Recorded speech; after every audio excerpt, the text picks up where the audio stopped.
дастаи футболи Хулбуки Восеъ соҳиби ҷоми федератсияи футболи Тоҷикистон гардид.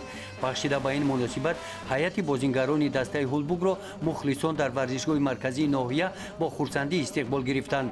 Ба ин муносибат дар маърузаи раиси ноҳияи Восеъ қайд гардид ки дар ноҳия ба мавриди истифода додани варзишгоҳи нави замонавӣ барои рушди ин намуди варзиш имкониятҳои нав фароҳам оварда шуданд.